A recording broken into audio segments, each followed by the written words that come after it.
favorite rock. Rocco, Rocco, Rocco, Rocco, Rocco, our favorite rock. Rocco, Rocco, Rocco, Rocco, Rocco, our favorite rock.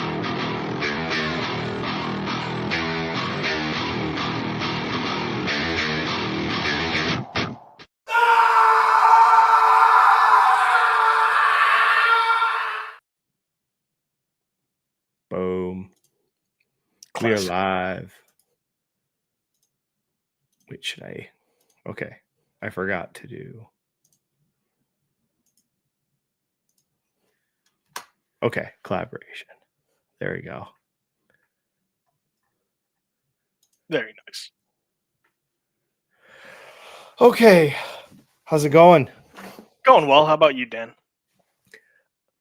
Oh, just peachy. I had to put the kids to bed. Oh.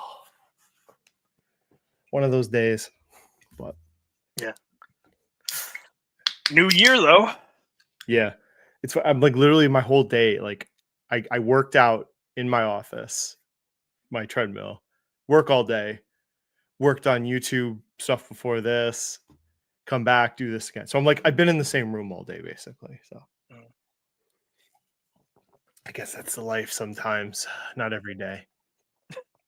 So I had an awesome weekend while people are coming in. So, I was in a Survivor League.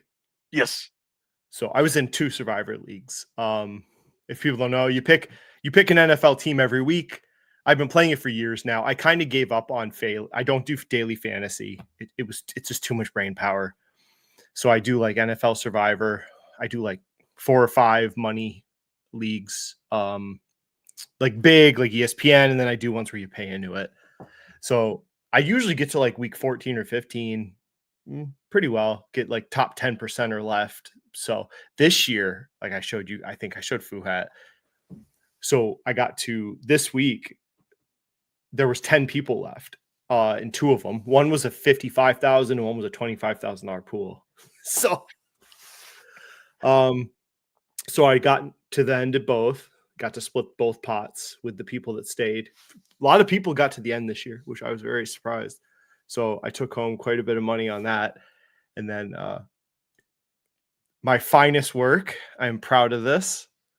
So I went, it might not make sense, but I went bananas all last week betting the Panthers. So I bet them all last week, and then I bet them during the second half of the game. So I have like 3 pages. This isn't even all the pages. So I went crazy because I don't know. I just, the line was totally wrong. Vegas was so wrong on this game all last week. I couldn't believe it. I was talking to my brother. I'm like, how are the Falcons 7.5 point favorites?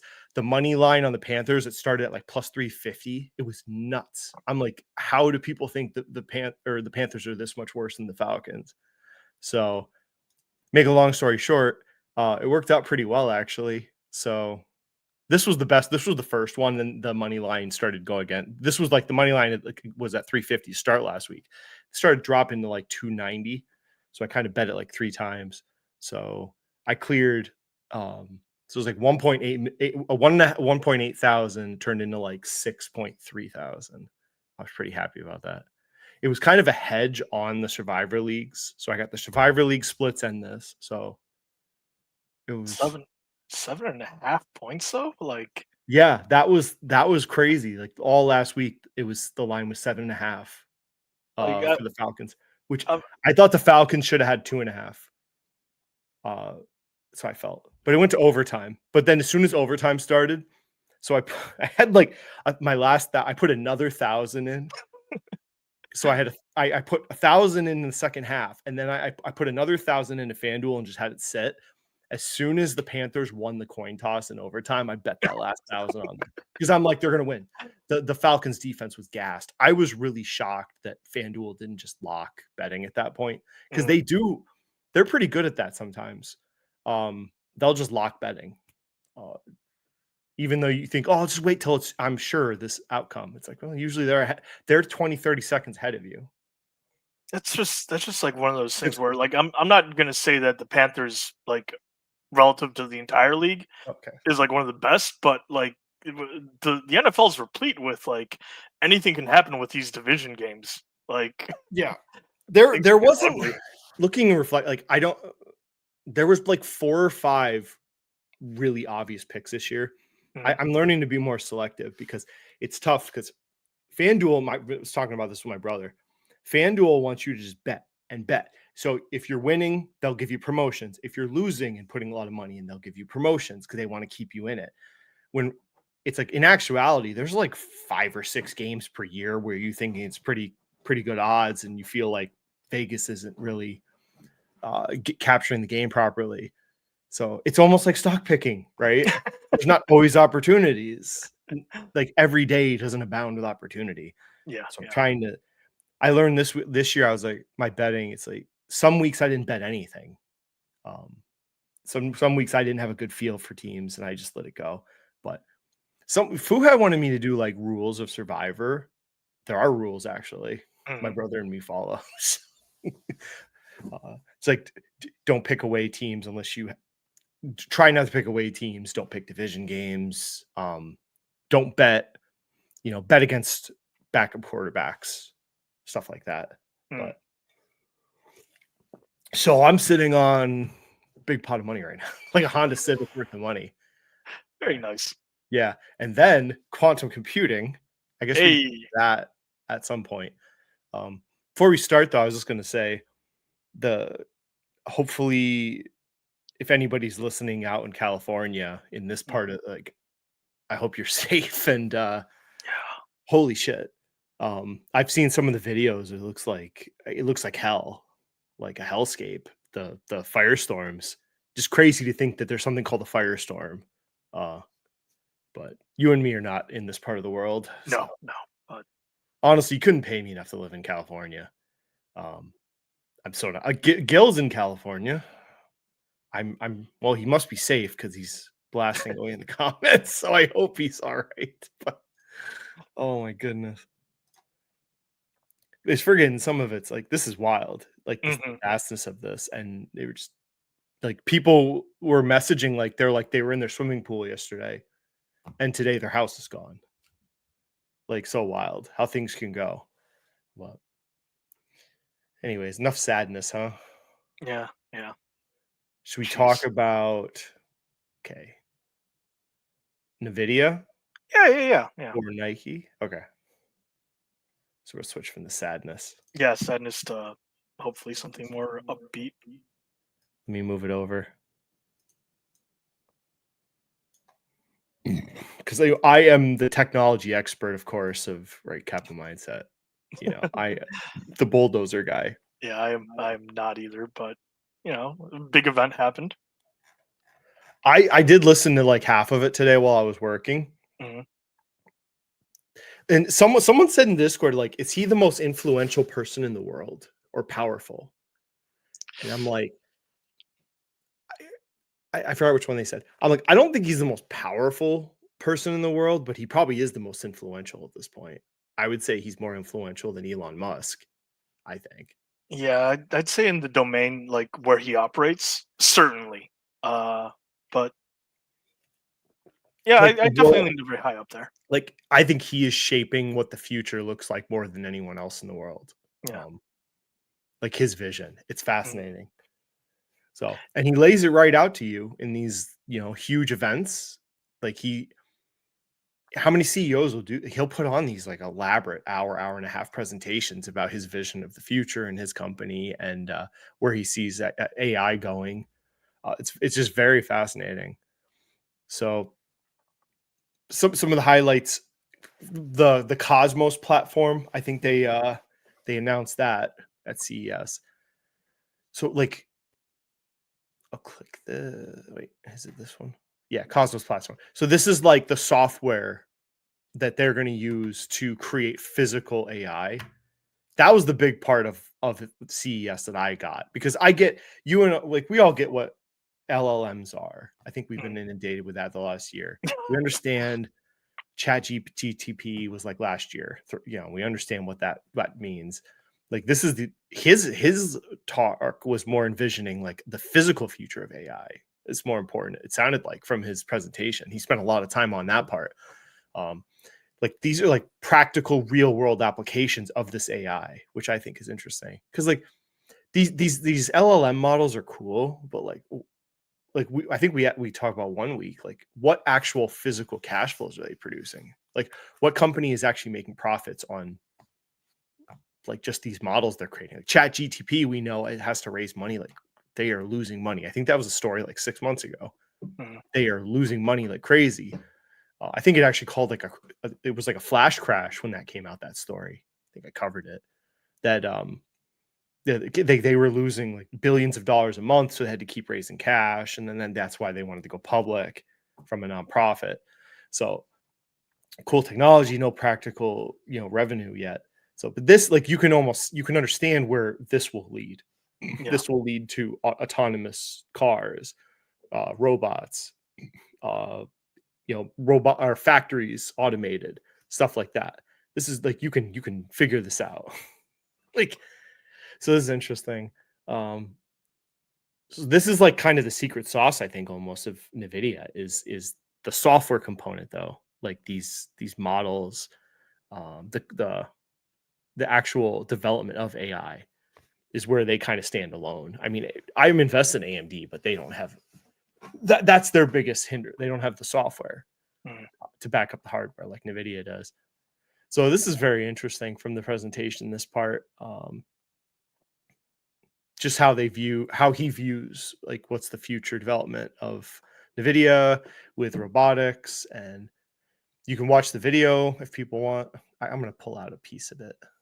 We'll pull out some pieces. Okay. Let me share this. So here's the start.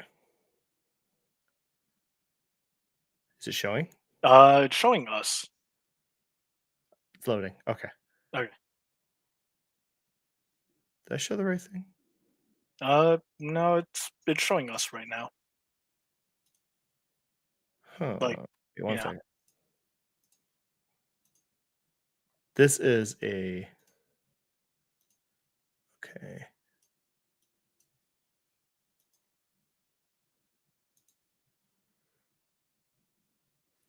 Okay, one second. You know what I realized? Firefox does not show up for this. Okay. There we go. I was using Firefox. My jacket? I thought I'd go the other way from Gary Shapiro. I'm in Las Vegas. Used it to process AlexNet. Okay. And the rest of it is history. AI has been advancing at an incredible pace since. Started with perception AI. We now can 2012. Now, magically, 2018, something happened that was pretty incredible. It's history. Go back. Yeah. So this part just it's just kind of fascinating. Like in one picture, that's why I made it the thumbnail. Like this is the vision. It's like the total vision. This is like the next 10 years of what he's thinking.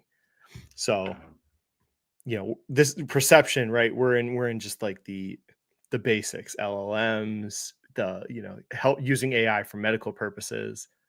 So then he's talking about content creation. I think Meta is thinking about this also, digital marketing. And then next, so this is the fascinating. Now here's where it gets very interesting. Now we're talking coding assistants. So his vision is, let me go to that part. I'm not an expert in this. Don't kill me on this, people. So his idea is like you will have virtual AI assistants. So you have one person that's going to have like a team of these like AI agents that will assist them in doing their job. So like just think about that. Like you have a person and then like you surround that person with a bunch of different AI specific tasks like bots or something, whatever you want to call them.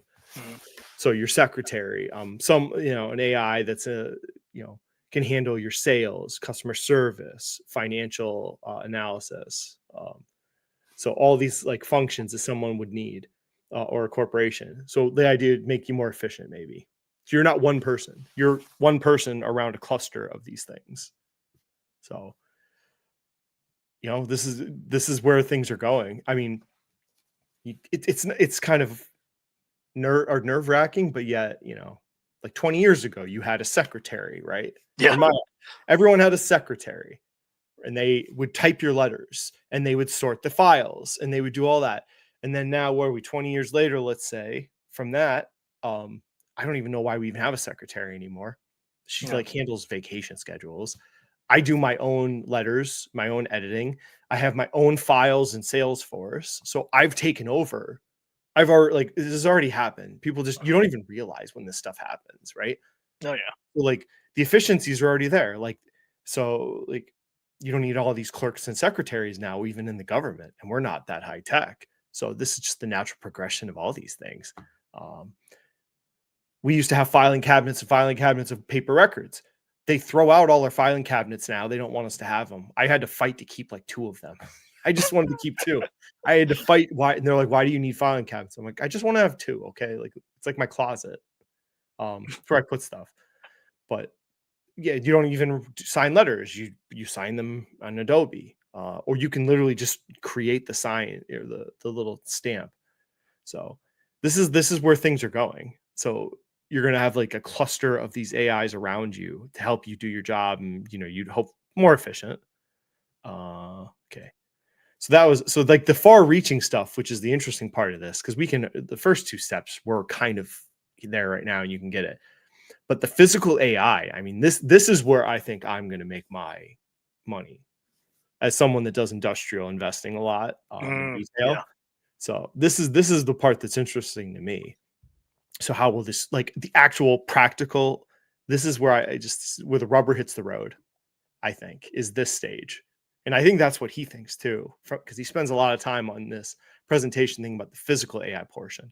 And then if anybody here watches Dumb Money, Chris Camillo has been talking a lot about humanoids for like 6 months now, specifically with Tesla. But I don't know what his thoughts about this are yet. I don't think they've done a video. So, but he's been on it already. And I admit, I think some of it's kind of fanciful. The idea of like robots roaming around, not programmed robots. Like we already have robots today that are like, you do one task, like the robot picks up something here, puts it over there. Yeah. It just does that 30,000 times, or a welding bot, right? Yeah. Yeah. It welds perfectly 200 spots on the car, right? Like so we have stuff like that already. But they're like, the physical AI is when it's like you have a robot and the robot's not pre-programmed. Like, hey, you just tell it, you're going to go do this, and it just knows it can walk over there. It can figure out how to do the task you asked it. And he talks in this video about the tokenization of how they accomplish this, which I thought was fascinating. That's the part where I can see the investment potential now, because I think software companies are garbage anyway. I don't like SaaS companies. I don't believe in it. So I don't think LLMs are the way to make money on this. So I think this is where it's going to be, the physical AI part. That's where I'm going to put my efforts. But it's cool to have people like this in existence, right? Like he's like the real deal, like innovative, leader in the space. And then he's not political like Elon, and then he puts out his thoughts in a coherent way, which I appreciate. Yeah, because I forget, like there was a supply chain management class that I had, and I forgot the definition, but like I want to say it was like a hybrid model of sorts, where you had like an assembly line, and you also had like cells like branching off the assembly line, where you take whatever component on that assembly line is, do what you need to do, put it back onto the assembly line, and the subsequent cells would keep doing that. And while I'm not saying it necessarily needs to be a humanoid robot, that definitely is one of those things where well-paid people that are more blue collar have found their niche. So it'll be interesting. This part I enjoyed. Okay, here you go. Yeah. In their data center, BYD, the largest EV company in the world, JLR, has got a really cool car coming. Mercedes has a fleet of cars coming with NVIDIA starting this year, going to production. And I'm super, super pleased to announce that today, Toyota and NVIDIA are going to partner together to create their next generation AVs. That's pretty interesting. That moves the needle. I'm pretty the sure. Largest, like, because Toyota has not really done anything in this space. Mm-hmm. They're just like they've been patient. The Japanese companies have just been waiting, I think, to see the lay of the land, and I don't think they didn't feel rushed. You know, you could argue maybe was that intentional at first or not. I don't know. With Toyota, I think it was unintentional to be slow moving in this space, but here we are today, and you know, I think they're going to make the right moves. Partnering with Toyota. Yeah. What was funny is like no one is partnering with Tesla. If you look at the lay of the land, like autonomous driving and stuff, like nobody's partnering with Elon, which is so fascinating. Yeah, tells you about something. There's something about that. Like, why is no car company wanting to get in that boat? So NVIDIA, here we go. Are they the real winners of, you know? They're not the flashy one. They didn't bring out the robot right away, the Optimus, and had it serving people drinks. But here he is telling you about this vision. So it's fascinating. And like, do I wish I didn't sell my NVIDIA stock at $99? Yes, but whatever. It's just, I feel like this is like the bubble part is so weird. I just feel everyone always so scared of bubbles, like, but like they keep talking about like 2000, the tech bubble, which we've talked.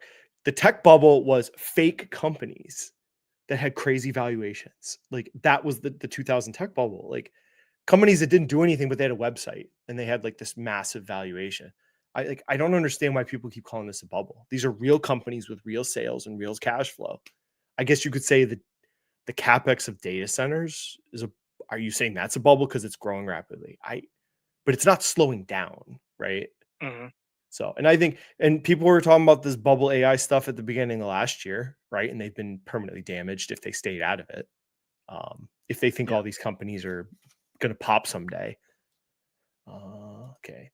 Yeah, because like my perspective has been like, yeah, maybe depending on your perspective, maybe an NVIDIA looks optically expensive, but at the same time, like which was last year, so did like Walmart and Costco, and I had no interest in going bearish NVIDIA, Walmart, or Costco.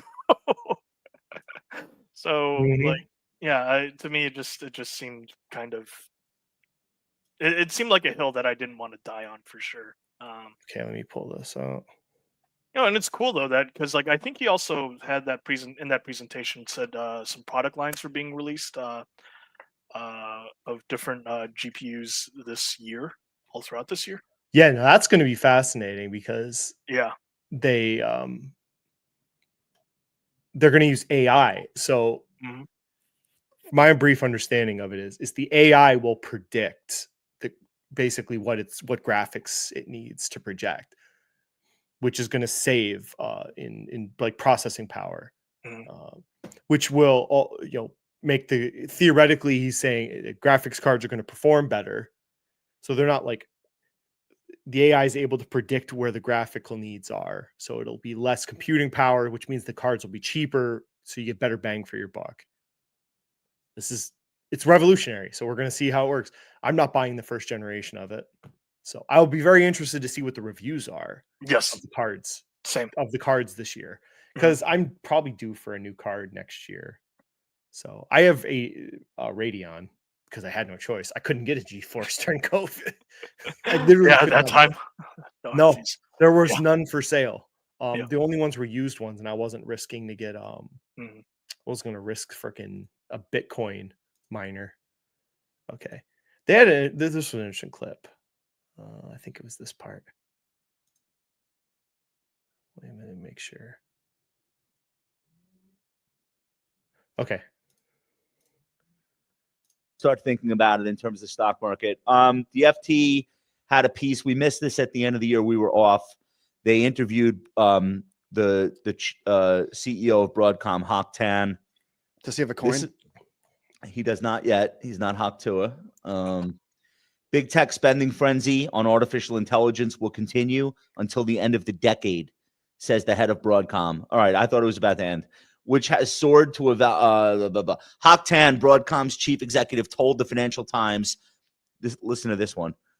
His clients in Silicon Valley are drawing up AI infrastructure investment plans spanning 3 to 5 years in a very big hurry. Quote, they are investing full tilt. This is a 70-year-old man talking. They will stop investing when they run out of money or when shareholders put a stop to this. End quote. Why is that bullish but sound? I mean, these companies aren't stopping, like he said. Very interesting. Yeah.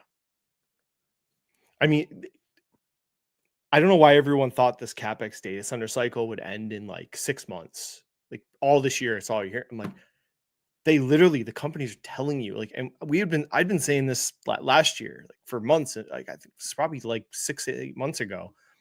All the information was like the data center spending was at least until the end of 2025. And then you could start to reconsider, what you're doing, but it's all been there. So if people sold these investments, I'm like, you're a fool, because everything, if you did a little due diligence, was telling you this CapEx spending is going all the way through this year. So this fall we can discuss if there's any sort of slowdown. There's no indications of any slowdown. All these major players are still spending like crazy. So, and we keep getting these. I love these dips when people get scared because it's so foolish, and they've been foolish every time that they've ran away from these investments. So go. Is it this one? I had a chart. So like hyperscaler CapEx. It's like, okay. Yeah. The bubble. These are all all these companies can afford this. Like, it's okay. What are you saying a bubble is? Like, are they taking debt on and diluting themselves to do this? No. All these companies are able to cash flow this CapEx. Like AWS, Google, Microsoft, Facebook. Like, these companies have the cash flows to do these CapEx, right? At some point, obviously, it either, like they were saying, investors at some point will demand return for this, which isn't necessarily there yet, but that we're not there. And who's going to be the first one to stop? And people say, oh, they don't need all this. This is just overbuilding. It's like, well, who's going to be the one to stop? Because you don't want to be the last one, right? You don't want to be the one left in the dust. So it's an arms race. It's basically, it's like the Cold War almost. This is like an arms race. But it's fascinating. So we'll see. And then Broadcom, funny, the Broadcom guy was talking there. They're doing really well with their projections. Someone had an AMD comment. I'm here. AMD is turning into Intel. Your thoughts? Ooh. It's you know what? It's like that thing mhm. that it's the meme when the stock's $200, everyone's running to buy it. When it's 120, you got one person buying it, like or two. I mean, it's the same thing. It's like everyone's doom and gloom all of a sudden. So I don't understand it. AMD has increased their guidance, but people, oh, it's not as high as increase as they expected. They've increased it. I think gaming revenue is going to go up for them. It's been down a bit. They're coming into the cycle for gaming revenue to pick up. AMD is not NVIDIA. If you're comparing them, you're an idiot. Like that, they're not the same company. NVIDIA is its own animal. AMD is, if you look at their product line, is more Intel based of a product line. And they've been cleaning Intel's clock. So, and then NVIDIA cleans everyone's clock. But I think like AMD has different advantages than NVIDIA in like the product mix. I like the product mix. It's more diverse than NVIDIA. You're not so dependent on data center build out. And I like the CEO. I don't know. It's just funny because like it's the typical thing when the stock goes down a bit, everyone panics and thinks it's a death spiral. Like, I don't know. How many people bought NVIDIA when it was 99, but now they want to buy it when it's 150? Same thing. So Yeah, you either believe in the CEO and the company or you don't. Yeah, that and also like the lay of the land in the competition, like that added nuance is quite important. Mm-hmm. And they're still AMD is continuing to bring on new customers. I think they're prime position for different AI. They will benefit from if this physical AI reality comes to play. I think AMD is really well positioned with their product mix to have business in all those different parts beyond just data centers. Because they have CPUs, they have GPUs, they have such a different product mix. I think fairly diverse for these companies. And I like Lisa Su. So it's funny because people are like, oh, she won CEO of the year, but then the stock was down. Like, she's the CEO of a company. It's just about the stock. Okay, calm down, people. Jesus Christ. So we'll see. We'll see what happens in a year. I think the stock long term is a good investment, but these things don't gradually go up. Some stocks don't just go up like little bit time over time. Some stocks are flat for like a year and then they just spike up. I think AMD is that type of a company. You're either in it or you're not when that happens. And if you try and jump on the train when it already is peaked, then you're shit out of luck, basically. So what else I want to talk about? Micron. So I just here's another one. I'm like, Micron is freaking doom and gloom. I love companies like this to trade. It used to be Ford. So, but Ford has been replaced by Micron as my trading gem. I swear to God, like I love it. Has all the perfect trading metrics. So, trading company like Dream, people don't like it, right? In general, people think it's a crappy company for various reasons. So that's good. Then the company has good news come out from time to time about it, which Micron does. They have sales peaks. They get good news from NVIDIA, stuff like that. And then just volatile. So like this stock has all the perfect earmarks of a stock to swing trade. I love it. I've done it probably like 4 times now. So I think people get like, oh, I don't know why sometimes people think, oh, because YouTubers always lie and say everything's a long-term investment. So they can't fathom why you'd buy something like Micron. Because they look at the chart, right? Go look at 5-year past performance chart. There you go. You're just a investing wizard. 5-year chart. But not every stock's a long-term hold. But now it's kind of interesting if you get at the right price. Like I showed you, I think I put in the chat or in CM. I got 84 and 86 buy prices for Micron. So I think the game is changing. And we'll see in a year or two if I'm right. I think the game is changing for memory. It's not a commoditized business. I think it's going to become more of a technology business because there's only 3 players. One of them's kind of in trouble, Samsung. So there's been high bandwidth memory for a while, but I think AI is the difference because AI requires this type of memory. I think they're developing their 4th gen of this. Micron is going to bring next year, I think, is the high bandwidth memory 4. So this article is just interesting because it talked about like, well, what are the problems with high bandwidth memory and why hasn't it been used in the past? It's like my gaming computer doesn't need high bandwidth memory. It's overkill, right? For just normal computer usage, it hasn't been necessary. But AI is different. It also creates a lot of heat. I guess is one of the problems I noted. So with a what's the damn form factor of the motherboards? I am slipping. Is it ATX? Right? Possibly. Well, I'm not 100% sure. With the typical motherboard, you have all the memory stacked right next to each other, and it's pretty close to the CPU.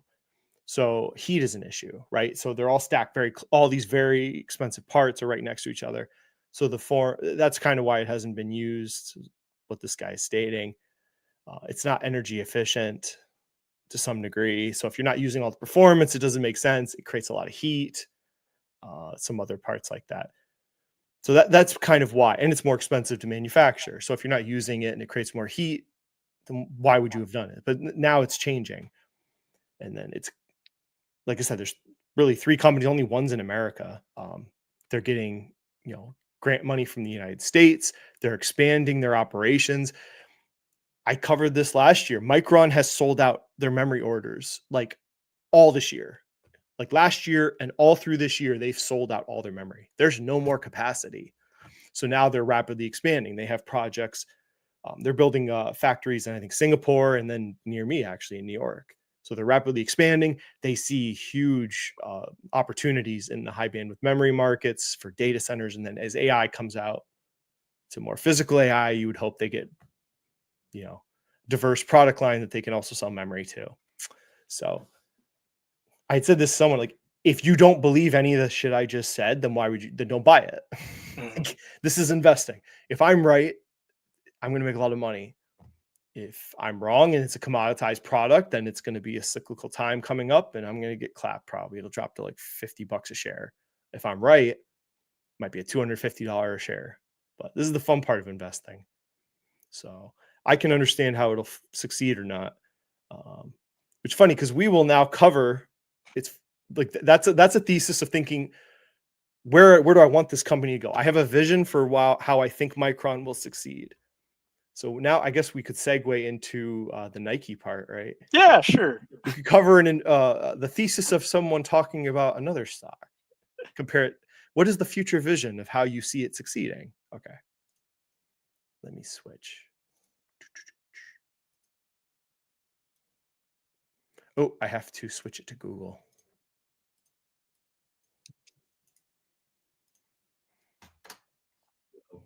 Okay, let me switch it. I totally forgot. I had all my tabs pulled out on Firefox. I totally forgot you have to do Google, Chrome. This will be fun. So I have actually, Paul started buying it. I did not know this. So I pulled his video. No. Paul Gabriel started buying Nike. Well, he claims he bought it. So we'll see in the video if he's really buying the stock or he does the thing where he says he's buying the stock, but he's really just doing options. Yeah. Which I fucking hate when he does that. But okay, so here's Dividend Dude. I don't know if people, if you're around, you probably know who this guy is. So he did a Nike video, and then there's some other Nike videos. We'll cover this one. So you and me have covered Nike. I'm pretty well versed in Nike. We covered it originally, I think, when LaFufu covered it like 4 or 5 months ago. No, that earnings call made me want to like bash my head. Yeah. Against So all of a sudden, I see a lot of Nike content coming out. All of a sudden, I think it's because it dropped. It was at 80, and now it's at like 70. So I think that caused all the value investor losers on YouTube to all of a sudden perk up. Which you're gonna love something I found about this later. Okay, we'll speed through this because yeah. Okay. We're going to be going over why I believe Nike. So this is his investment opportunity thesis on Nike. Mhm. So hopefully he imparts what he sees. How does Nike recover? What caused Nike to suffer? How did it get from like $150 to $70 a share? Right? We should understand how that happened and why do we think that'll change as investors? So we can build a thesis to buy this stock. So I have not pre-watched this, so we'll see. Stock is a good opportunity for 2025 and beyond. I believe that this stock is beaten down, sort of justified, but I believe it's been beaten down too far. And I believe it could present significant upside for dividend growth investors specifically, but all investors, to be honest. And I think it's going to up your diligence before investing. Now, Nike stock, in my opinion, has been beaten down a ton. And I think the beatdown that this stock has undergone is a little bit too far. If we take a look at the 5-year stock price, Okay, we're off the past 5 years, the stock. We're off to a bad start here. Okay, hopefully, why was the stock beaten down? Like, he just says, I think it was beaten down too far. We're like, okay, why do you think that? Let's move. We'll go a little further. Stock is down. Well, we can see that earnings have continued to grow. And yes, earnings recently over the past 5 years have kind of flattened. If we look at Okay, pause. Earnings have not continued to grow. That's not true. They actually have stagnated. So I don't know what. So we're basing this off a chart. So we're off to a bad start here. We can go into the financials in a moment, but we know from covering Nike, you and me, they're not growing. Okay, we know what the problem. They are stagnated. North America is miserable. It's shrinking. So market share in North America in the shoe business is shrinking. I have some charts I'll pull up in a minute. So it's a big problem because you think like, what is Nike's core business, right? North American shoe business. It's a shoe company. It's not an apparel company. It's a shoe company. And their North American shoe business is shrinking at this point. Their direct sales, we'll see if he talks about this. Their direct sales business is shrinking. We're not stagnating, we're shrinking. That's terrifying because that was their whole model that got them into this place. Last year, Nike was going to do this direct sales business where they got out of like Foot Lockers and Dick's and stuff, and they were going to direct sale themselves so they could improve their margins, which turned out to be a terrible catastrophe decision, which they had to reverse. And that business is shrinking even now. So, and then compound that, the Chinese business is not growing as much as they thought. It's actually barely growing anymore because everyone think, okay, if they can at least hold their sales numbers to like GDP growth, like GDP plus, like grow the North American business like 2-3%. But then you have rapid growth in like developing worlds. You can put that thesis to investors as Nike, and you could probably sell it to investors, right?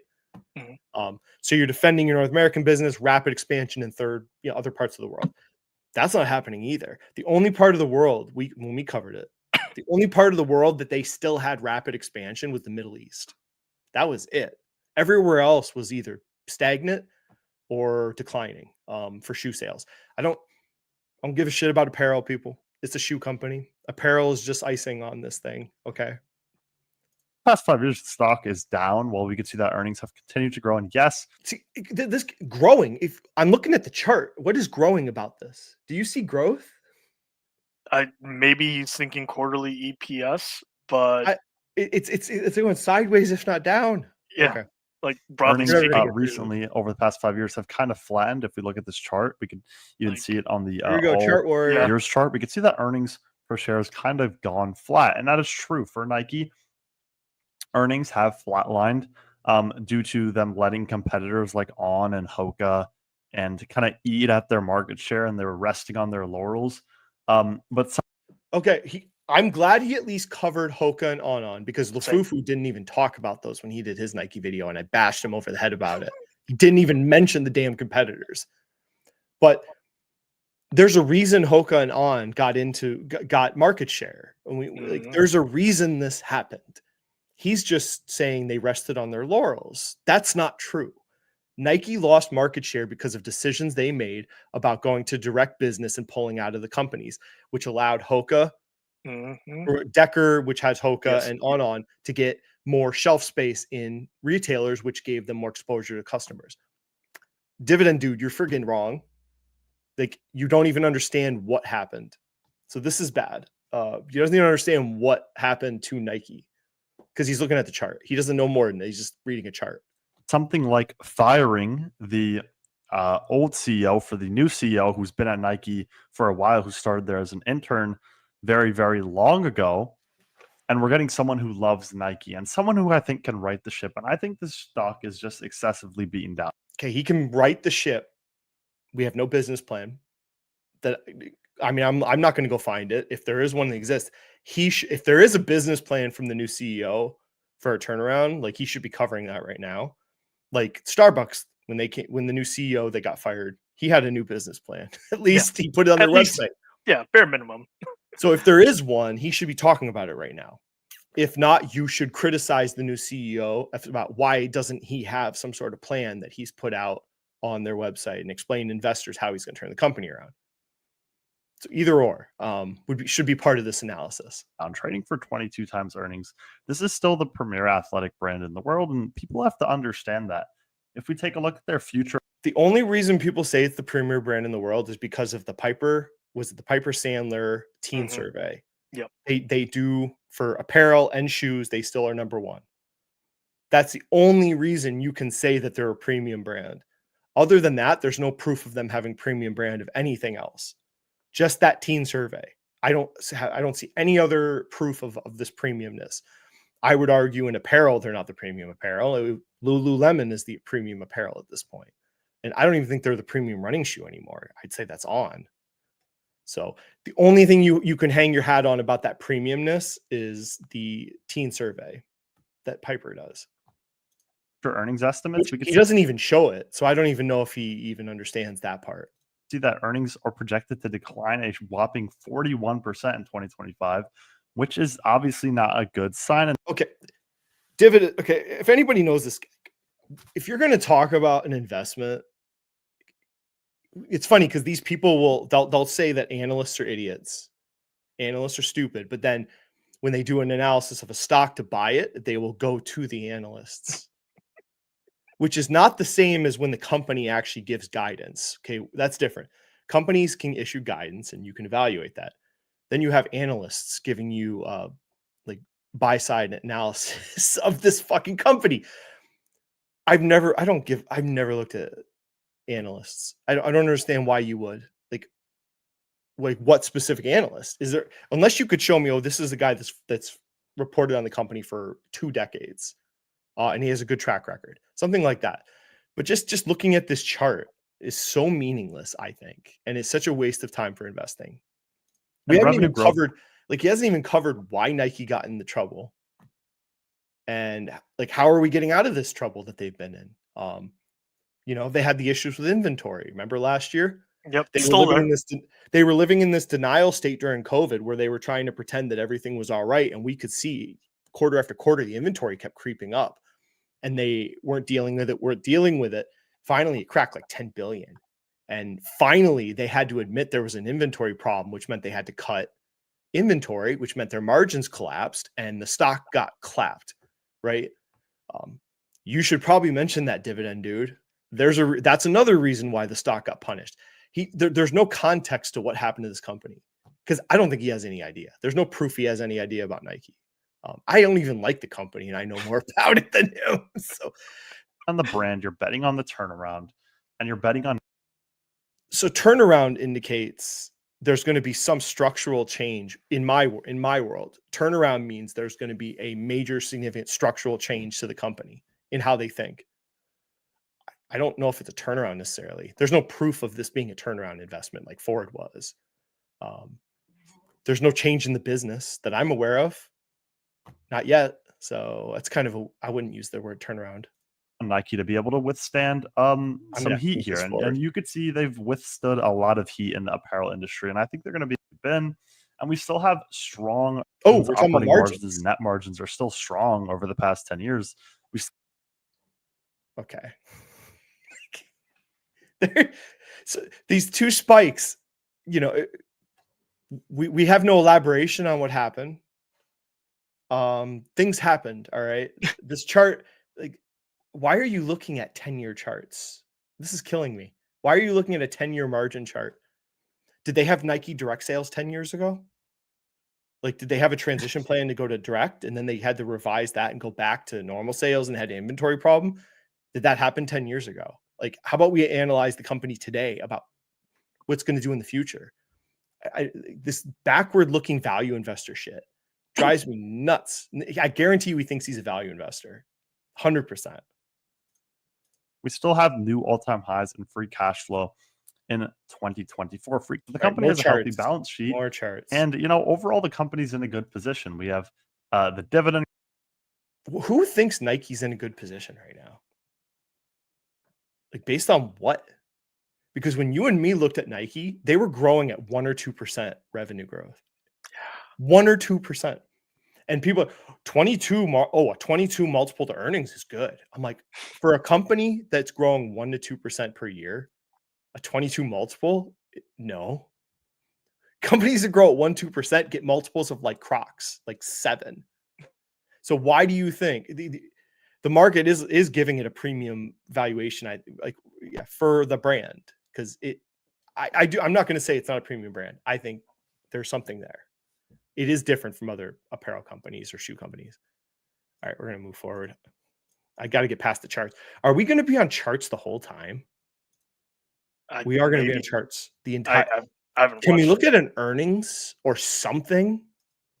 Transcript talking about the mission statement of the new what is the new CEO going to do? I am shocked. Okay. Call right. We do have revenues being down 8% year over year. We have Nike Direct revenues down 13%, wholesale revenues down 3%. Gross. So we're just going to do the very top line. We're not going to talk about the shoe, the apparel, or different regions at all. That's a problem. This Nike Direct drop is mind-blowing concern because that's where the company wants to go. And I don't think he understands. That's the direction Nike wants to go. They want to. I think they only pivoted back to the stores because they got screwed by the inventory issues. They don't want to be in the stores. They want to do all their direct sales to control their margins, but they can't right now. So that is terrifying for them. The last time we ever heard a business model from them, from the old CEO. So if this was their future, now it's down 13%. Gross margin down to 44%. Fab, we could see that they say is going to take Nike's spot in the premier. See, like I understand buying an old company like Aeon. Aeon has single-digit organic growth, the company top line. But then under that, Aeon had the 60% year-on-year growth of their data center cooling business. So I understand companies like this. You can have organic single-digit growth at the top, but then you can have a very interesting segment in these old companies, and you can do really well. You don't have that, and there's no elaboration that even exists in this company by him. So that's probably it. Is he just going to do charts the whole time? Okay, I can't stand this. This is such. I'm surprised he didn't go to 10 minutes, so he got the ad break for revenue because knowing him. But okay, we're gonna go to Paul. Should we go to Paul? If you want to, I just like before this live, and I didn't even spend that much time. I didn't even know he bought it. I Googled Google. I just YouTube searched Nike investment, and Paul popped up. I didn't even know. I'm like, you son of. You really did, didn't you? Like all I did was take a look at SEC Edgar, and they had their 10Q out for November 30th. It came out January 3rd, and I was like, all right, let me look at some of the income statement stuff and the inventory, and it's not pretty. It just isn't pretty. Let's see if Paul can do any better. Okay, 299% return this year when Nike fell below $80 per share. And as it's gone lower, I've continued to add more shares. If you're new to this channel, you might not know that Nike is it's about even for free cash flow now versus free cash flow in the last 5 years versus last 5 years of net income. Things here. We've got and say, well, wait a second, is Nike really a moat?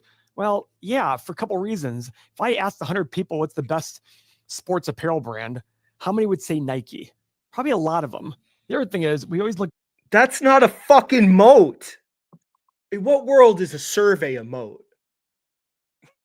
He's saying a survey of customers is a moat. My God. What is this? This is amateur hour is what this is. You've got to, like I said, it's a premium brand. I'll give you that. I think it's a premium brand. Saying it's a moat, fucking shoe company. Look at return on invested capital to show us that there's about Nike. Well, okay, are we going to do anything substantial? Okay, here we go. 8 pillars on the 5-year PE and 5-year price to free cash flow. It's a 6 out of 8 pillars. The question I have to ask you is, is, we all think in the same. Is he going to talk about the company? If they have a higher, here we go. Air Force One and Dunk, inventories are all down 50% there. So what's the goal with that? Get those inventories under control and boost the profits. Seems like a pretty smart move, if you ask me. Now, obviously, a lot of people think that China is a major headache for Nike. But what's interesting is when it comes to manufacturing, China isn't nearly as critical as we may have thought before. Vietnam is actually where most of Nike's production happens. So why does that matter? Well, most important thing is wages in Vietnam are way lower than in China. So Nike's got access to even cheaper labor in Vietnam. And don't fall. Last year, they declined in population. Here? Very true. But you still have to look at the per capita GDP growth. But of course, guys, this is all great and dandy. Why we need to put low, middle, and high assumptions here. And what's for his desired price, return, right?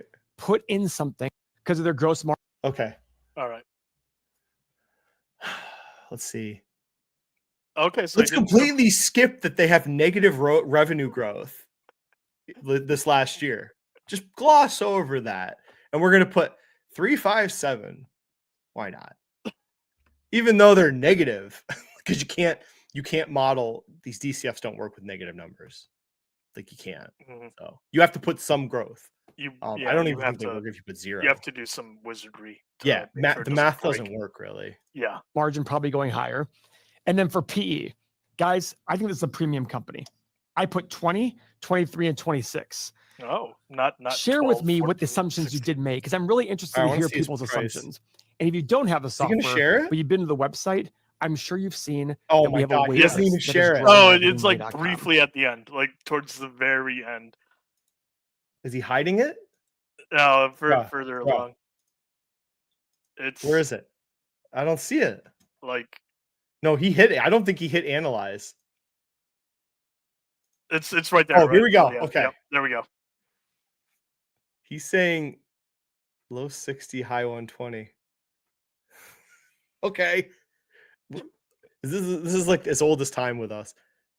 Like, how useful is this? Okay, buy it between 60 and double. There you go. Okay. So, but you can't model negative growth. So that's a problem. This is assuming they have growth every year. And it doesn't differentiate between footwear growth and apparel growth, which it's a shoe company. So it matters. It matters where the growth is. I love that he has desired annual return for 9%. Oh, Like, why bother with an individual stock or company at that point? yeah. Why? I wouldn't even look at something with a growth at. Why not just buy SCHG at that point? Okay. So if we look, so here was Nike. So this is Nike's footwear by sector, or by region. So you can see problem: North America not growing, barely growing, if not sideways. Now it's shrinking. And then this one is the Middle East. I can't put my marker over that. You like the blue one's the Middle East, Europe, and you can see that one's decently. Their best growth is there. This one's China, the gray one. Gray, yep. And that's a problem. So the lack of the direct sales numbers being terrible. North America shoe business is shrinking. They're barely holding on against Hoka and On. And then China growth stagnant. That like the story here, right, of what people thought Nike was going to be it's just not there. So let's see. What else do I want to say? I want to move on from Nike soon. So here's now compare their competitors. Here's footwear sales of On Holdings. You can see skyrocketing. You could barely no growth at Nike. So it's like they really, were in a lull. It's like, no, they weren't. Nike wasn't in a lull. Like their market share was stolen from them by better companies. More innovative shoe companies stole their business. I don't know. Like, oh, they just were sitting on their laurels. Like, no, that's not true. So like, then here is Decker, which friggin' one of the best stock investments last few years. Again, really good growth numbers. And what's Decker's great is that they have different brands. And usually like one of them is doing really well and it outshines the others, but it goes back and forth. So, but in general, like the companies, like the growth is impressive. The brands are strong. It's like Hoka. What was the Uggs? Yep. All that the Ugg boots and clogs. Last thing we'll show. I got to move on from. Oh, one more thing. So here it is, like footwear, North America. This is the last quarter. Like somebody go reach out, Dividend Dude. Can you look at the goddamn financials of a quarter? Can we not look at a chart? Can we look at the actual freaking balance sheet or something of the company? You look at a chart. Jesus. Like, okay, let's actually look at the numbers. Footwear in North America is down double digits. Like, this is a problem. This is a big problem. Oh, the CEO, he's a long-term Nike guy. He's a big fan. He'll turn this around because of magic and unicorns. Okay, like, what's his business plan? How are you turning that around? Business is being stolen from you. So, and then we can see even the China footwear business, just as bad as stagnation. It's all terrible. So here it is. And there's the currency exchange changes. Yeah, but we already covered this. Yep. So cream of the crop, the last thing. You're gonna love this. Well, I'm not gonna play it because we're running long. Mhm. So here's a video. The value investors. So people will tell you, just like I always laugh when they always take Warren Buffett out of context. Like they'll talk about value investing in regards to like Tesla or Palantir, stuff that he would never buy. Here's like 6 clips compiled by this channel. Charlie Munger and Warren Buffett talking like 6 different annual events that they would never buy Nike stock. And I'm telling you, people, go find the value investor channels that will say that they're Warren Buffett fans and they're value investors and they think that Nike's a good value. Okay. The man himself is telling you he would never buy this goddamn stock because he doesn't understand it. So there you go. You sound like an idiot.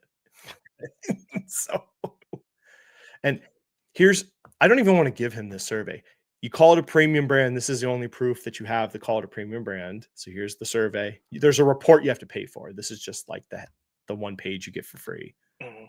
And even still, top clothing brand, top footwear, Nike scores really impressively with teens. So, but that's all you have to say it's a premium brand.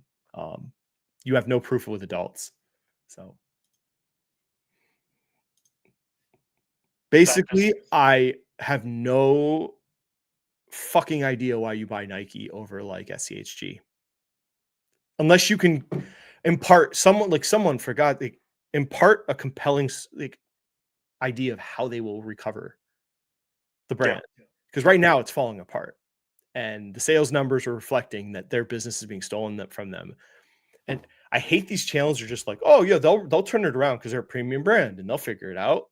And the new CEO is a good guy. So value investor, we're like, that's what we get. I get really annoyed by this.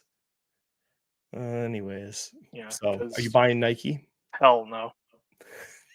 Oh, like it would if Nike had this performance and it was like 10, 15-ish years ago, the lay of the land was like Adidas is always there. Nike, yeah, sure they're there. But like the big up and comer was Under Armour and they lost their focus. Like, the CEO was like, "We're a tech company." And it's like, "Come on, dude, really?" And like I could see that. The lay of the land different. Now, like these two companies are legitimate serious problems and it's showing in the financials. So yeah, no thanks. Not for me. The other part, and then the last, this is like, I don't like, who knows how this will affect. But like a big part of Nike's business is basketball. Oh yeah. Jordan, right? Mhm. NBA ratings are tanking right now. It's been on a lot of sports podcasts. Let's see. Yeah. NBA ratings are down freaking 30%. I read some places saying it was down 40, 50% in some regions. There's a big problem with the viewership of the NBA is tanking right now. They have big problems, I think, with just like they got to probably modernize the game to some degree. This should be concerning if you're going to buy Nike, because what do people buy when you buy Nikes? The only Nikes in my house are my girls' basketball shoes are Nike. Everything else is other brands. So, like, again, like these, if you're going to buy Nike, how do you have a compelling story of how they fix this stuff other than just they'll figure it out because they're premium, bro? They'll figure it out. I'm a value investor. It's too cheap. I'm like, they were saying that when it dropped to 80 and now it's 70. So how much more value can you get? So the value keeps dropping. You're going to run out of value soon. So I'd keep an eye. Yeah, keep a close eye on that inventory. Good God. Yeah. Always Just keep an it eye on grew, Nike's it grew inventory. again. It grew Nike again, has like, proven that they are terrible at inventory management. They're almost as bad as Target. Like Mount Rushmore of inventory issue companies, you got to put Nike and Target on there, and then 2 other companies. But yeah. No, all right, good we'll luck, cover everyone. this quickly, but Yeah, briefly. it's not a lot to talk about. So all these quantum computer companies rocketed on the Google's news about quantum computing like a month Mhm. ago. Google's like, we had a breakthrough. in quantum computing. So wait.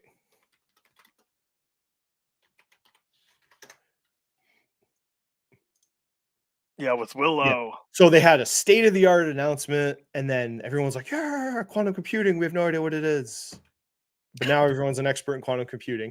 Let's go. And then every quantum computing stock, Andrew found a certain person, Andrew, like all these quantum computer company, or not even company, or just quantum named companies, all like 50%, 100% increases a month ago. And then you look at them, half of them don't even do quantum computing. It's just the name. The other half are like just random companies, and almost all of them have no revenue. They don't make money. They just survive on like market pumps and, you know, issuing shares. So it's like, yeah, this is not great. So certain people we know have shorted these companies, and then Jensen Huang comes out, even though they're like, it makes no sense. It's like it could drag on for a year, these companies, and they slow death. And then Jensen lays the smackdown at CES. I love it. And he's like, yeah, he's like, I don't really see any need for these quantum computers for like 30 years or whatever he said, like decades away from being practical. And then all these companies like 40, 50% nosedives on that, which really, I mean, what are you not going to believe Jensen Huang? You're not going to believe this guy. He's the guy in AI, and he's telling you quantum computers don't matter. So it was funny to wake up and see that. So here's the one. So I took a ride on one of these with Andrew. Hey, there you go. So there we go. Which was funny because I bought the wrong option. I shorted it and I bought the wrong option. I was trying to do like 6 months, and I accidentally bought the one that was like one month out. And I was like, well, we'll let it ride. I mean, I'm not going to change I might as well just go with it. And then it's like, oh, that's cool. The fucking option went from like 30 cents to like $2.20. So per contract. So there you go. Late Christmas gift for you, Dan. Yeah. There's another one I was looking at. I'm not going to mention online, but yeah, no, it's fine. It's just one of those things where it's like, hey, this tied in with things. So, just be careful out there, people. Is all I got to say. I know. It's just funny. Like these companies there's no reason for them to exist other than for like market pumping almost. Like, and their names are very carefully picked, right? Mm-hmm. The ticker symbols. Yep. Something like this, Quantum Computing Inc. And then, the ticker symbols, quantum computers, they know what they're doing, right? Mm-hmm. These are marketers first, I think. But it's like, if quantum computing becomes a thing, just go, why wouldn't you buy Google? Like, this is nonsense. Like, the company that told you they had a breakthrough, and then everyone runs to go buy like some small cap that they found because it has the name quantum computer, and they just buy it. And we know that's what happens. And then as soon as you get the volume, you get the day traders that come in and they want to scalp, right, return. So then they can keep this going for months. So even though it makes no sense, like, just for warning for people, like this stuff could go on for a long time. Yeah. Even though the companies basically are nonsense, but I wouldn't do this with a sizable amount of money. It's just kind of fun. But then this one, I think Andrew did this one, right? Yeah. Rigetti. Yeah, I didn't look at this. I didn't know anything about it, but hilarious. 45%. And then I didn't realize there are literally quantum computer stock fanboys. It's like, how does this happen to people in investing? I don't get it. This isn't a thing in investing, quantum computers. And then there's like people that were already in the space. It's like, what the really? Like, I think it's just tech fanboys, right? They like technology, and then instead of being a Tesla fanboy, they picked quantum computers and made a huge mistake, I guess. But yeah, because like to be honest to the viewers, like behind the scenes, I reached out to someone like second quarter of last year, roughly, just to like learn about the quantum computing space purely out of curiosity. And like having done some digging, it's like, oh, it's pretty much like academic people doing this. There really isn't any business model. I forgot to scroll down. Echoes is here. I am not buying Nike because I like Crocs way better. I was trying to tell Investor Channel, look at Crocs said Nike. Oh, he's looking at it. I don't. Like I want one of these one of these investor channels. I want to hear how you think Nike's going to recover, other than saying it's a premium brand. Like I want to hear it. I got a 'Cause bad feeling. I've never heard a good thesis about why you think Nike's going to. How will Nike take back the market share they lost from On and Decker? Like start there. You don't even have to, not the whole company, but just how are they going to stop bleeding market share in shoes? Like what innovative shoe product are they going to get customers back with? Like I think there's a path for everyone, but they've not elaborated it. So buying it without that elaboration is just like, what are we doing here? Like why would you even do this? You're just praying that they'll recover because it's cheap, right? That's all they're doing. You're just throwing darts at a board because it's cheap, and you think one of them or two of them will work out, and then you pimp it. So, but yeah, quantum computers. We're in AI, and where people already want to talk about. Can we get through AI? Like Jesus Christ, can we just do that? This is nonsense. Like what practical real world application of quantum computers? I thought we're in the AI build out, so kind of fun. Yeah. So 2025 is here. Yep. Good Yeah. times. I honestly, when it comes to 2025, like, yeah, sure, there's things to be concerned about. Yeah, sure, like maybe the quantum bubble has fully popped, but I think there's legitimate opportunities. There's value traps. No, you don't have to buy Crocs. No one has to buy Crocs. No one has to do anything with Crocs. I think we talk about Crocs every episode. Yeah, like, and I don't even want. I don't want to be known as the guy. Like, that wasn't my original idea. You are though. Fabio's the meta guy. You're the Crocs guy. But it's weird though, because you were in Crocs, like, I want to say roughly before me, like, and it was independent. Like, I Over didn't a collaborate year? with you on it. Yeah, It's been almost a year and a half now. yeah, Yeah. yeah. And So I got in at like 107 or 108. So holding it for that long, it's not worked out. You know, obviously we should have sold it when it got up to like 150, but nonetheless, I think it's a cool investment. same. I like to own Crocs. I don't know. I have no other explanation, but I Yeah, think at some point it'll work out. Yeah, I And think if it goes to $200 in 3 years of Mhm. that's an amazing investment, right? And Yep. nothing says it's going to gradually creep to 200. It might just pop there in 2 months. Yeah. So I'm just kind of there for the ride, but yeah, it's so damn cheap. Like I just like that, like, the management team has actually been disciplined with their inventory management, and also is buying back. Like, they're returning capital to shareholders. In that's the thing incredible with ways. me. It's like the low valuation, which is very low other shoe companies, combined with massive free cash flow. Yeah, like they're doing something. They just have this business where they have this huge pile of cash, like this huge pile of cash every quarter is coming into them. Yep. And they made a mistake buying a certain company.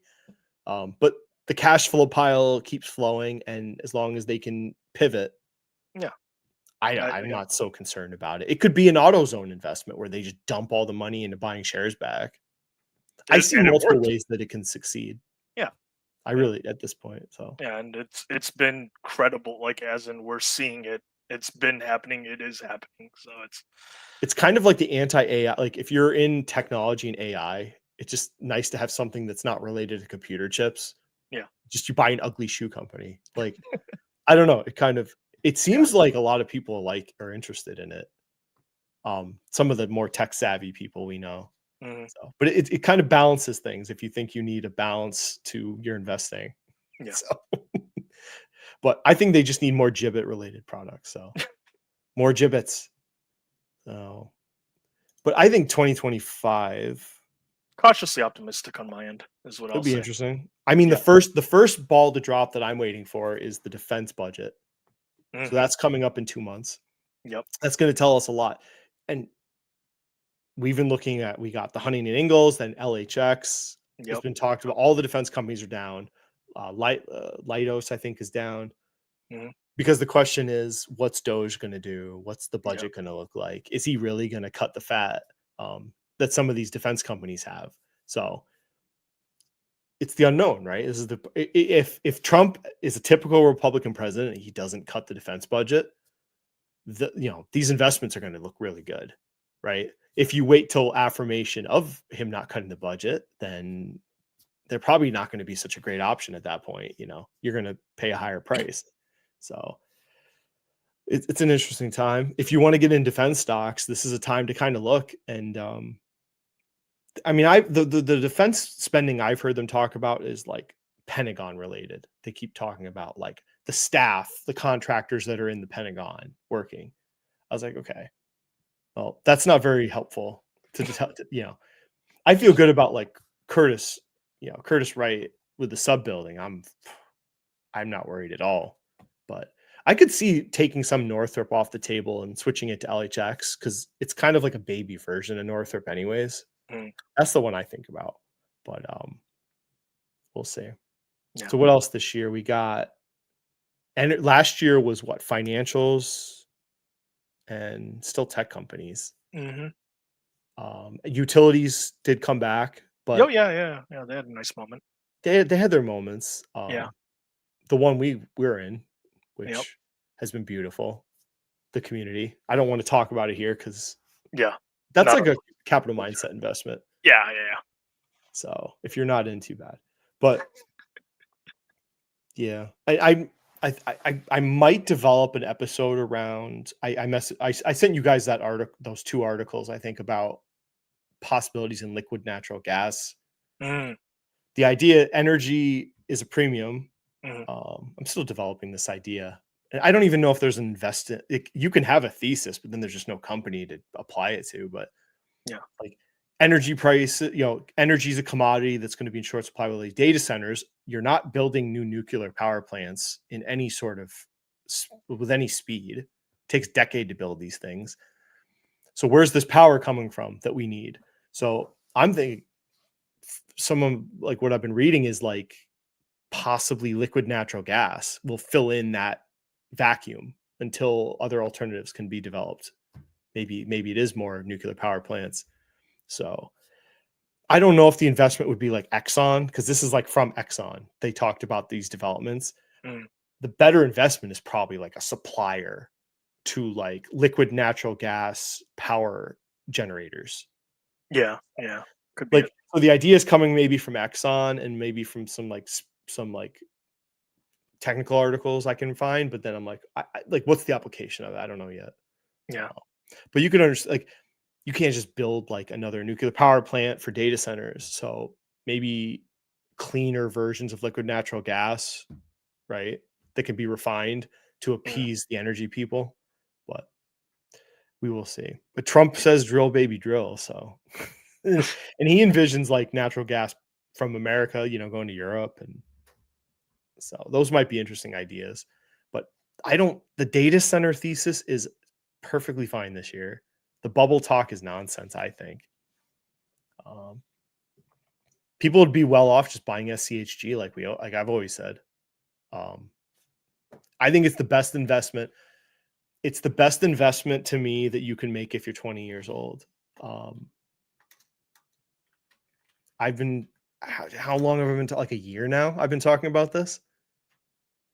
I'm pretty sure.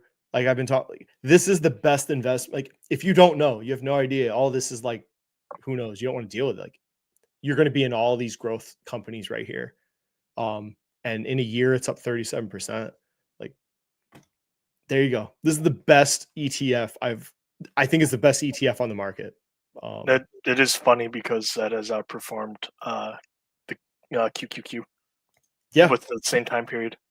Because what I maybe like there's about a this, dividend I haven't considered, it but captures the small companies before they get up to the. So you're capturing like the smaller companies as they are developing, which I always use like Palantir. This captured Palantir, in it before QQQ because it only came into that like what 2 weeks ago. So Palantir's probably been in this ETF for probably like since it probably like 6 months after it came into the markets. It's been in this, I bet. So this will capture smaller companies that are growing, which I like. So and then there's another version. So this is the growing companies of the top 750 in America. But then you can also do this one captures the growth companies in the Russell 1000. So now you're creeping further into the mid cap realm. similar performance. It's like tomatoes to me. It's like if you like Vanguard or you like Schwab, it's almost like which company do you like? It's kind of pointless to debate which one. The allocation differences are so small, but this is another one. Fantastic investment. No, I mean, really, I wouldn't even have a YouTube channel. Just say buy these two. Just talk about these two ETFs. Like you don't need anything else. And then over time you can convert more to cash, I suppose. But or you could sell options, right? No. Don't do that. Yeah. Be safe out there. Oh, look who's here. What's up, Hey. Dan? Good seeing I you. see you, Stan. The man with the plan. Yep. So are you gonna he should be SCHDG. Add the G to growth. So but I didn't even do like Uber really, but Oh yeah, as far as it talking about wasn't my idea. So I hate doing it. Like I like an idea I get and then I'll just invest in it. But it's like it's not my idea. I feel weird about talking about it like in detail. But so far, so good. Buying this at like 60. Yeah. Had its little peak, but I like what I'm seeing from them. They're focused on their specific business. They're kind of limiting their exposure to like self-driving. They're just like they have the platform, right? They have the platform and the software for this space, and they're developing the business around that. And then they announced a share buyback. So I like the decisions I'm seeing. And then they got a bump. Did you notice like when Tesla's sales numbers came out terrible? Uber I knew it too. As soon as I saw the sales numbers for Tesla, I'm like, Uber's going to pop on that. So it did, which was because that was all the people's fear was that like Tesla was magically going to take away Uber's business with FSD, which doesn't even exist, which is so wild. People think like Tesla's just going to create this business that Uber's been developing for like 15 years, right? And refining their platform. And then they think that Tesla can just take it right away. It doesn't work that way. So the other thing was you know how we're like earlier on with Jensen mentioned the Toyota partnership. yeah. Guess who also is in there, or like somewhat in there with either Toyota or maybe the two of them. Is Uber with them? Yeah. Oh, Yeah. what is Uber? Oh, Uber with Toyota? Yeah, probably more so that. Probably like my guess is like having collaborated with some people, it seems like it's a smart way to be the platform as well as It's not this. yeah, I don't think so. But That's a credit for the cars. yeah. But Oh, okay. yeah. Wait, this is from 2018. Oh, is it? That's weird because like it got brought up like very recently again. But yeah, like I mean, if it were like Lyft and Stellantis, that probably wouldn't really move the needle. But in this one, maybe. So we'll see. I mean, they're kind of like it's almost like Crocs like, whereas like they're cash flowing very impressively. So what are they going to do with this pile of cash now? Let me see. Yeah. Cash flow. Let's go to quarterly. I mean, yeah, operating cash flow is looking good. They're doing a good job. Yeah. This is kind of what I was hoping. So if they're responsible with this and keep growing this baby, look at that. Mm-hmm. So I'm a fan. I think buying this at 60s pretty good deal. So I think that's it. Well, yep. I should pump I'll pump Cash Flow Kings. I read some Seeking Alpha articles and then some Reddit posts basically going into Uber. And then this, I don't know if he actually covers, I don't know if he has a Twitter now or something.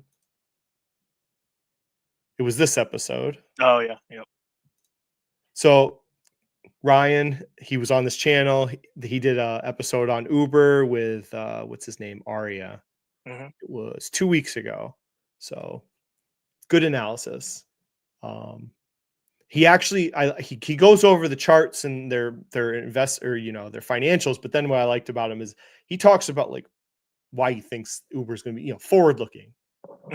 Why will they be successful? So I appreciated that. Good investment idea. I don't know if I think it could be a double. I'm not so sure like Aeon. Well, I'm pretty sure that was a double. This one maybe. I'm not so invested long term, but it is in my long term portfolio now. I moved it from the spec portfolio over. Oh, so yeah, I wouldn't mind holding it for a few years. If they paid a dividend, right? Well, if they're credibly returning capital to shareholders with buyback or dividend. Yeah, that's what I like about like they have this company's at a point where they have that big pile of cash coming in each quarter. So now it's like, what is management going to do? And they're not, they're not going to pile it into self-driving capex. They've gotten rid of that. They spun off some of their side projects. Like there was this one I saw this on Compound. They talked about the Serve Robotics. Do they have a website? I don't know if they probably have a website. should. Yeah, everyone's got a fucking website. Yeah.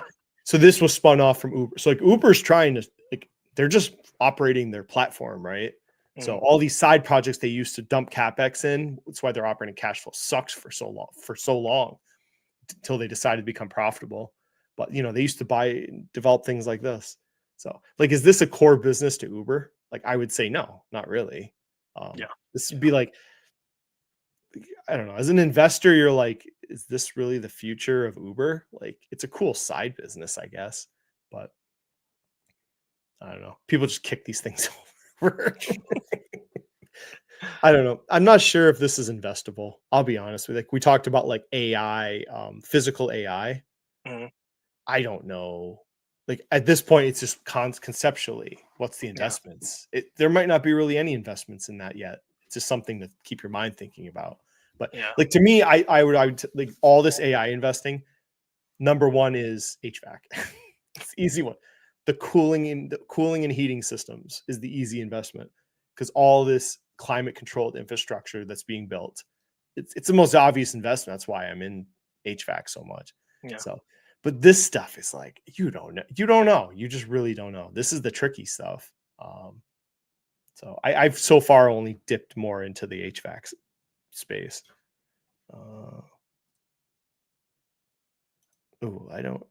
I missed whatever that was being talked about. Oh, Echoes is saying it's funny how he's cooking bacon right now. Oh, I was like, wow, this got real.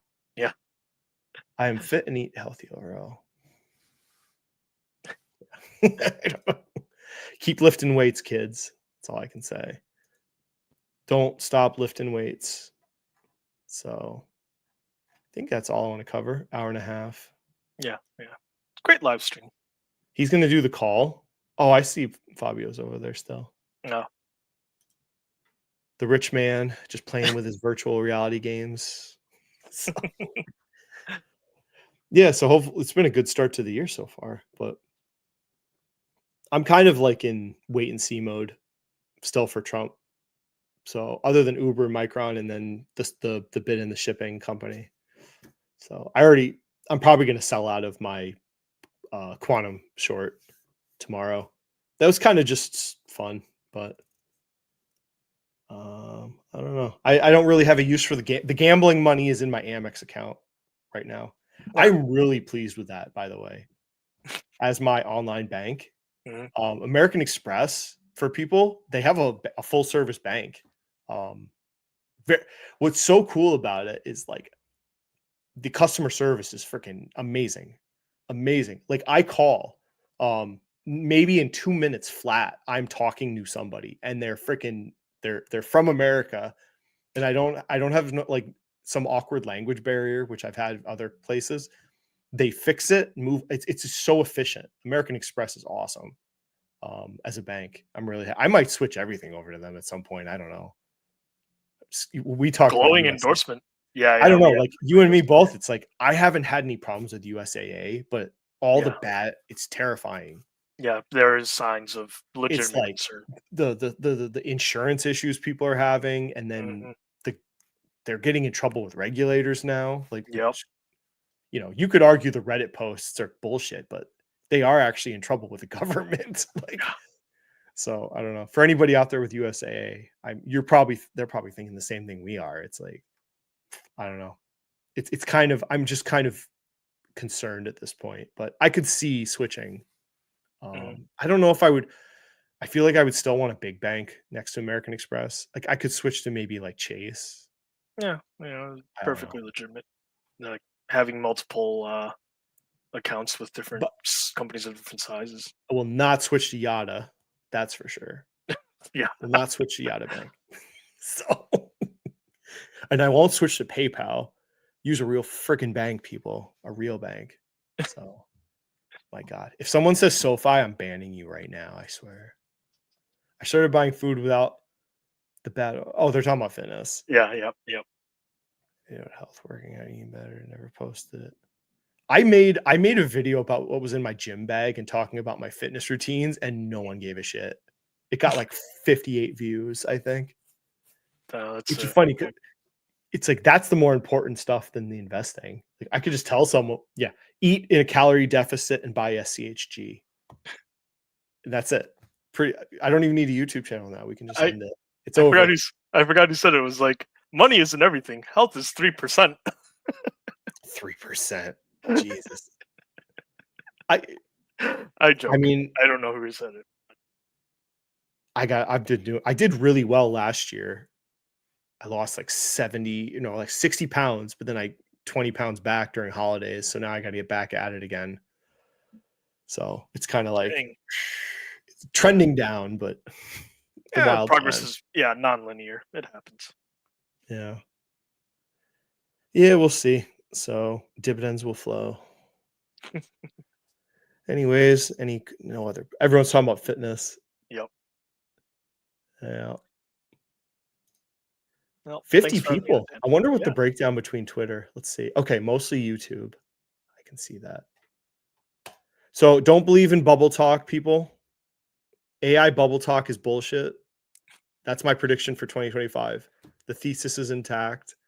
I think there'll be some interesting investments in energy. I don't know. I don't like to make big ass grandiose conclusions or observations. You just kind of go with the flow. Yeah. HVAC's always a good investment. So believe in air conditioners. All right. Well, I think that's it for now. Anything you want to say? No, again, thank you, Dan, and thank you all the viewers. We'll definitely do, when the DoD budget comes out, we'll do a big blowout. Well, we did like the last. That's my favorite episode, I think. Yeah, the military vet history major in me. I love breaking down what the DoD is going to spend money on. So it actually worked out really well definitely for Curtis Wright. So we'll see if we're if the third carrier is not delayed, we're going to do really well on Huntington, I think. And if it gets delayed, I don't think it's a big negative. No, where it's priced at right now, I think. Yes. Yeah. You're kind of alleviating that concern, I think. And then the margin issue, we'll see how they that's a management, right? That's all management. Yeah. Because they can't really they can't grow revenue. They only can build so many ships that are contracted. So the margins is all management, though. So we got to keep an eye on that. All right. So that is it. Thanks for watching. Just going to end it. See you later.